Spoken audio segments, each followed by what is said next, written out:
Did somebody ask for some comp tips before the tournaments even start running? If so, it's their lucky day because I have 10 comp tips for Season 3. Epic may make some changes to the items, but the majority of these tips should stand true and be helpful throughout the season. Let's get into it by looking at the big item this season, the fists. Tip number 1 is to do everything you can to get your hand on the new fists every game. They provide infinite mobility. The punching can bail you out of a fight or from being under surge, and an uppercut gives you instant elevation in in-game or fights. These things are busted, so hopefully they get nerfed, but if they don't, the next tip should help you with countering them. Anyway, how can we get fists consistently? Well, as with any infinite mobility item, each person in the lobby carries only one. That means if you re-loot POIs, the person who looted there should have picked up only one pair of fists. So if there are any extras, then they can be yours.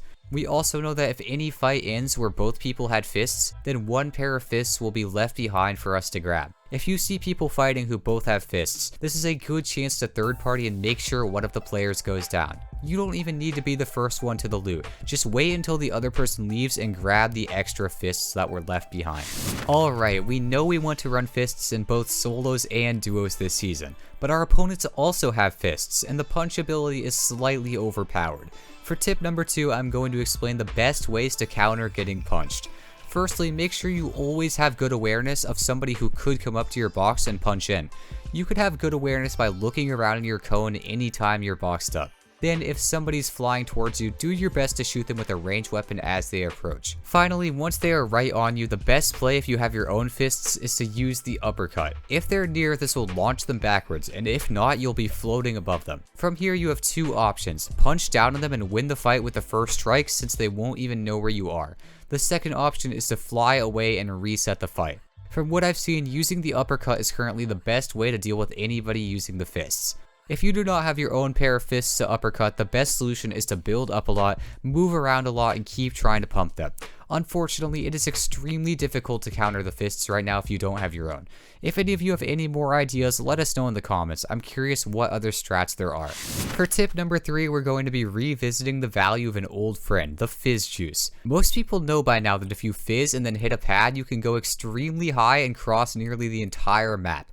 The fizz effect also greatly boosts your distance when walking through the new flaming hoops. The hoop sends you extremely far and gives you the nitro effect, so if you slide and then jump again and again when hitting the ground, you will keep your momentum and go super far. This strat is going to be extremely strong for mid-game since it allows teams to cross the entire map in just minutes. Here's a map of all the flaming hoops, and you can view it for yourself on Fortnite.gg. If you can make a plan of using these, then your early and mid games can be made much more efficient and you will be able to get much better positioning. I highly recommend you know where these are near your drop so that you can make super fast and safe rotates. Tip number 4 is also based around something new found around the map, the Slurp Cactus. These cacti give you 30 health or shield and they recharge infinitely. That means that if you land near them, then you don't have to use any of the shield you find since you can get all of your shield from these. This actually tends to make a big difference in the amount of shield you use each game. Think about using 200 shield less every game in duos. That's like 4 big pots just spawned in your inventory if you incorporate these into your loot path. Sadly, they are only on the south side of the map, but they actually extend pretty far up, so see if you can get one near your drop.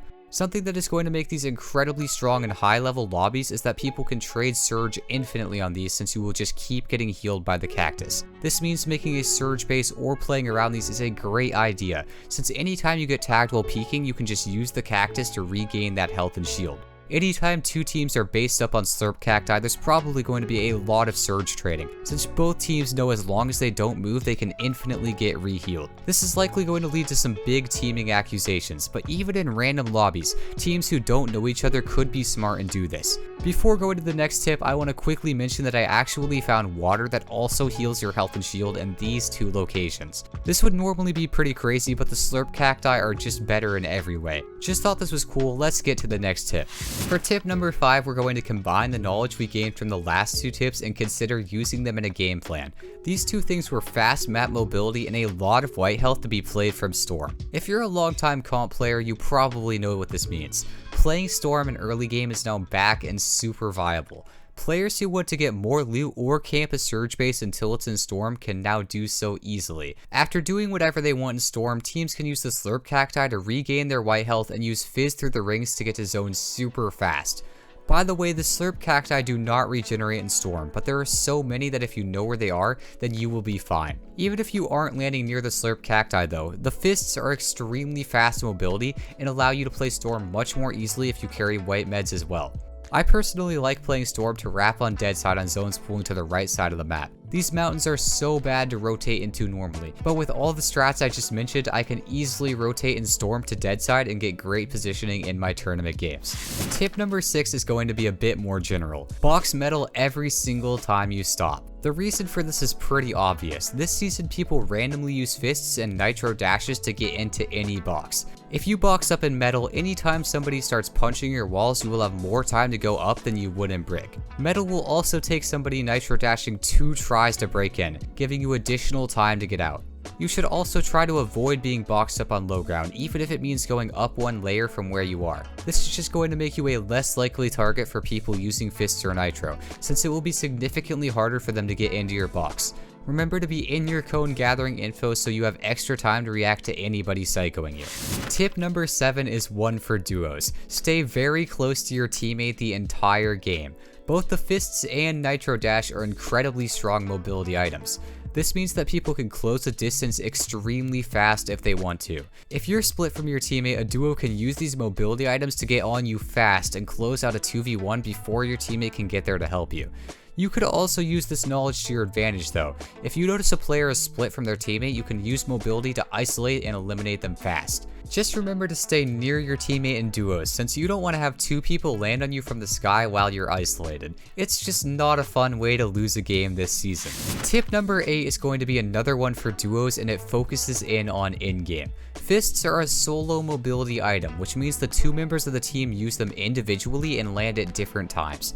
Often something will go wrong and the team will get split up, boxing up as 2 solos. If you notice a player land from fists and box up as a solo, this is a perfect time to go for a refresh. Their builds will be weak and they likely won't have very good awareness since they will have just landed in a brand new area.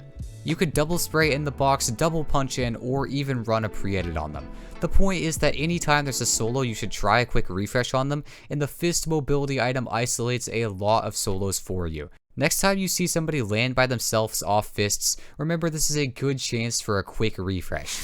Tip number 9 is going to be one for the high ground lovers out there like me. Do not go for it early. This season is similar to the Katana season from many seasons ago, where the entire lobby flies super high into the sky and it's extremely hard to track them all and not get awareness checked. Except this time, not only do the Katanas allow you to get easily above height, they also allow you to completely chop it out with 1 click. This means height is extremely risky, and the earlier in the endgame you take it, the harder it's going to be to hold it. What I recommend is that you wait until at least second moving and then keep shooting out height and trying to shoot them while they fall or fist back up. Then with big damage or an elimination you can go for it. After getting height, stay very high up and keep spraying second height so they can't look up. Keep an angle on the flank, and if anybody does try to fist up, you have to hit your shots with a spray weapon and eliminate them or force them back down. It's going to be a difficult season to play height, but the later in the game you take it, the easier it's going to be to hold.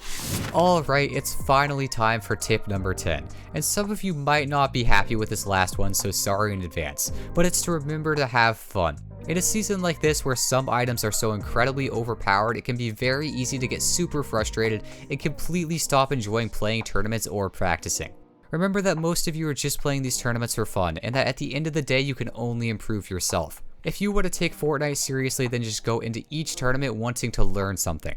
If you come out from the tournament with a new skill or some new knowledge, then it doesn't matter what you placed, since you will be closer to your goals. Just try to keep it in mind. Now, I do have one bonus tip, but before giving it to you, I just want to let you all know that I'm streaming nearly every day on Twitch. I do viewer VOD reviews, and I'm playing pretty much every tournament this season live. If you want to drop by and say hi, follow the Twitch linked in the description. I hope to see some of you there.